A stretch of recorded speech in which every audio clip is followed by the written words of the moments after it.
একটা স্বৈরাচার সরকারের পতনের মধ্য দিয়ে প্রায় 2.5 মাস অতিবাহিত হচ্ছে অন্তর্বর্তীকালীন সরকার।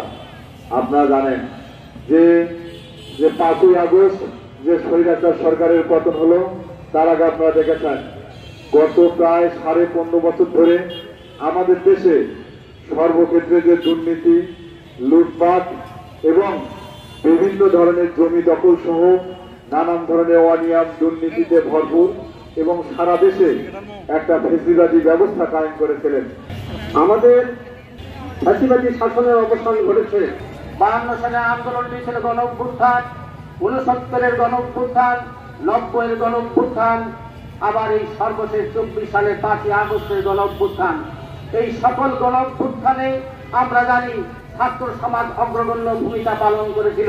ধনী গরিবের বৈষম্য বেড়েছে। একদিকে গরিব মানুষ আর গরিব হয়েছে, অন্যদিকে ধনীদের সম্পদ ক্রমাগত বেড়েছে। তারা সম্পদের পাহাড় করে তুলেছে। একটা স্বৈরাচার সরকারের পতনের মধ্য দিয়ে 5ই আগস্ট যে স্বৈরাচার সরকারের পতন হলো, তার আগে আপনারা দেখেছেন গত প্রায় 15.5 বছর ধরে আমাদের দেশে সর্বক্ষেত্রে যে দুর্নীতি, লুটপাট এবং বিভিন্ন ধরনের জমি দখল সহ নানান ধরনের অনিয়ম দুর্নীতিতে ভরপুর এবং সারা দেশে একটা ফ্যাসিবাদী ব্যবস্থা কায়েম করেছিলেন।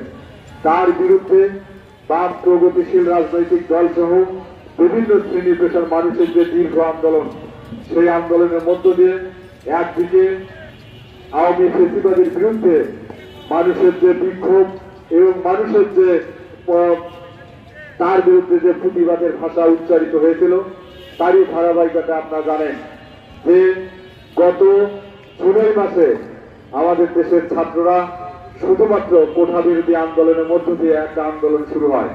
সেই আন্দোলনের এক পর্যায়ে আপনারা দেখেছেন তার উপর পুলিশের যে নির্যাতন, নিপীড়ন এবং যে সহিংসতা, তার মধ্য দিয়ে সারা দেশের যে বিক্ষুব্ধ মানুষ নানানভাবে যে বিক্ষুব্ধ হয়েছিলেন, সেই মানুষ কিন্তু তার বিরুদ্ধে সেই ছাত্রদের পক্ষে সেই আন্দোলনে নামিয়েছিলেন।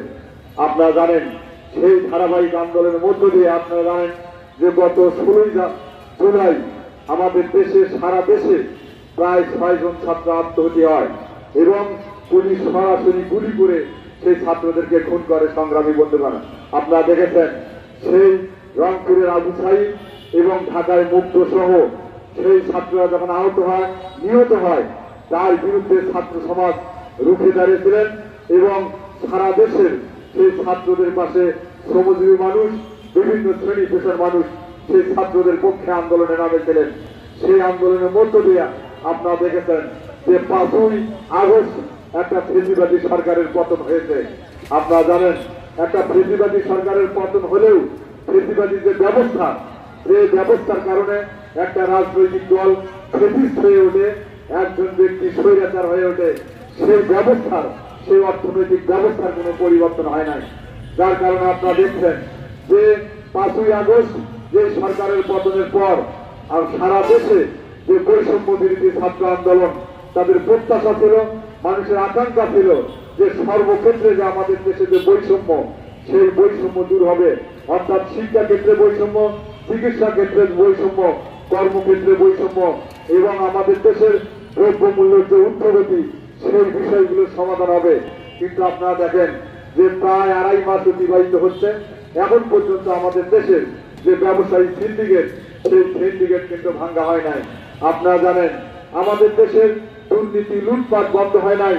আপনারা জানেন যে সারা দেশে যে দুর্নীতি লুটপাট অব্যাহত আছে, খুন ধর্ষণ সমস্ত কিছু চলমান আছে। দেশের সাম্যবাদী আন্দোলন সারা দেশব্যাপী, আমরা জেলায় জেলায় 5ই আগস্টের মানুষের যে আকাঙ্ক্ষা, মানুষের যে প্রত্যাশা, তার বিপরীতে অন্তর্বর্তীকালীন সরকারের যে রাষ্ট্র পরিচালনা, তার বিপক্ষে আমাদের আজকের এই সমাবেশ। 5ই আগস্টের গণ অভ্যুত্থানের মধ্য দিয়ে আমাদের ফ্যাসিবাদী শাসনের অবসান ঘটেছে। আমরা আশা করেছিলাম প্রায় 2000 ছাত্র শ্রমিক জনতার আত্মবলির মধ্য দিয়ে আমরা যে মুক্ত হলাম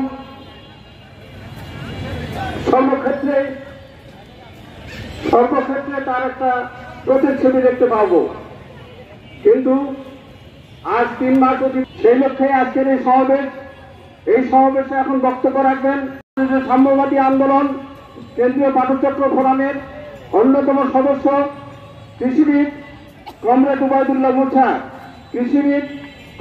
উবাইদুল্লাহ মুছা। 3 মাস আগে 5ই আগস্ট নজিরবিহীন ছাত্র গণ-অভ্যুত্থান সংগঠিত হয়েছে। এই গণ-অভ্যুত্থানকে কেউ কেউ বলছেন বিপ্লব। আপনারা যারা আমাদের বক্তব্য শুনছেন, আমাদের দেশে 2টা শ্রেণী আছে। একটা হচ্ছে ধনী শ্রেণী, যাদের সংখ্যা খুবই কম। 100 জন মানুষের মধ্যে 6 থেকে 8 ভাগ মানুষ ধনী মানুষ, বাকি 92 ভাগ মানুষ গরিব মেহনতি মানুষ, শ্রমজীবী মানুষ।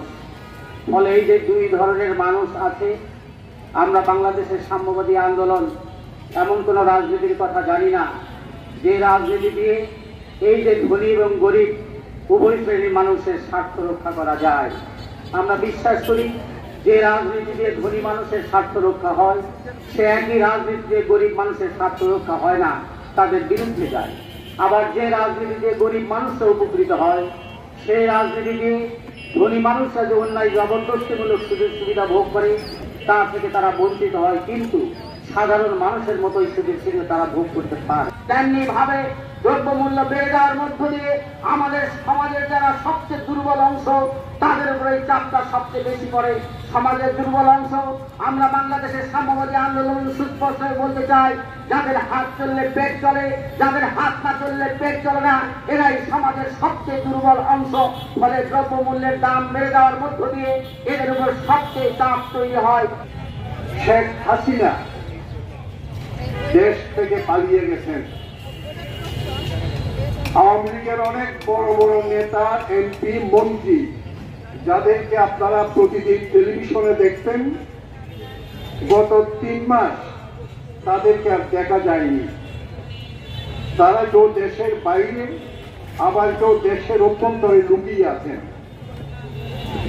15.5 বছরের এই দুঃশাসনের বিরুদ্ধে লড়াই করতে গিয়ে জীবন দিয়েছে কয়েক হাজার মানুষ। সারা দেশ রক্তাক্ত হয়েছে, সারা দেশে রক্ত ঝরেছে।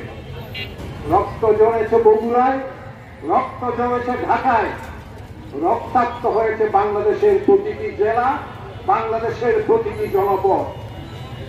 শেখ হাসিনার বিরুদ্ধে এই ঐতিহাসিক গণ-অভ্যুত্থানে যারা জীবন দিয়েছেন, সেই অমর শহীদদের প্রতি গভীর শ্রদ্ধা নিবেদন করে আমাদের এই দেশ বাংলাদেশ 1971 সালে মুক্তিযুদ্ধের মধ্য দিয়ে অর্জিত হয়েছিল। সেই যুদ্ধে 30 লাখ মানুষ জীবন দিয়েছিল। 9.5 মাসের রক্তক্ষয়ী যুদ্ধের মধ্য দিয়ে পাকিস্তানি হানাদারদেরকে আমরা আমাদের দেশ থেকে বিতাড়িত করেছিলাম, স্বাধীন সত্তায় প্রতিষ্ঠিত করেছিলাম আমাদের এই দেশকে। গত 54 বছর ধরে আমাদের দেশে সাধারণ মানুষের প্রত্যাশিত মুক্তি আসেনি। এটার কথা শুনি, বড় বড় ব্যবসায়ীরা, শিল্পপতিরা, তারা বাজার নিয়ন্ত্রণ করে, জিনিসপত্রের দাম নিয়ন্ত্রণ করে। আওয়ামী লীগ আমরা স্লোগান দিতাম, সিন্ডিকেট ভেঙে দিতে হবে, পণ্য পরিবহনে পথে পথে চাঁদাবাজি হয়। শেখ হাসিনার সময় আমরা স্লোগান দিতাম, চাঁদাবাজি বন্ধ করতে হবে। এখন শেখ হাসিনা নেই, আওয়ামী লীগ নেই, কেন আলু 1 কেজি আলুর দাম 80 টাকা হবে? এখন কোন সিন্ডিকেট আলুর দাম বাড়ায়, চালের দাম বাড়ায়, নিত্য পণ্যের দাম বাড়ায়? ওই দিন একজন উপদেষ্টা বললেন এখনো চাঁদাবাজি হয়, এখনো সিন্ডিকেট সক্রিয়, এই জন্য জিনিসপত্রের দাম বাড়ে। আমাদের প্রশ্ন, সিন্ডিকেট আছে, সিন্ডিকেট সক্রিয়, পথে পথে চাঁদাবাজি হয়, এটা আমরা সবাই জানি। তাহলে আপনাদের দায়িত্ব কি? আপনাদের দায়িত্ব সিন্ডিকেট ভেঙে দেয়া। আমাদের দেশে যারা সরকারি চাকরি করেন, পুলিশ, বিজিবি, আর্মি, আমলা, তারা মাসের 1 তারিখ বেতন পায়। তাদের বেতন বোনাস 1 সপ্তাহ বকেয়া থাকে না। যারা ব্যাংকে চাকরি করেন, মাস শেষ হওয়ার আগে 25-26 তারিখ তাদের বেতন হয়। তাহলে শ্রমিকের বেতন কেন 3 মাস বকেয়া থাকবে? শ্রমিক কেন হাড় ভাঙা পরিশ্রম করার পরও মাসের 1 তারিখ বেতন পাবে না? আমলাদের বেতন যদি বকেয়া না থাকে, পুলিশের বেতন যদি বকেয়া না থাকে, ওই ব্যাংক কর্মচারীর বেতন যদি বকেয়া না থাকে, তাহলে শ্রমিকের বেতন কেন মাসের পর মাস বকেয়া থাকবে? আর সে বকেয়া বেতনের দাবিতে রাস্তায় নেমে স্লোগান দেওয়ার অপরাধে কেন শ্রমিকের বুকে গুলি করা হবে? এই প্রশ্নের জবাব সরকারকে দিতে হবে। শেখ হাসিনার সরকার সে প্রশ্নের জবাব দেয়নি। শেখ হাসিনার সরকারের পতন হয়েছে। ডক্টর ইউনূসের সরকারকে এই প্রশ্নের জবাব দিতে হবে। যদি জবাব দিতে না পারে এই সরকার, তাহলে জনগণের দুশ্মন হিসেবে চিহ্নিত হবে।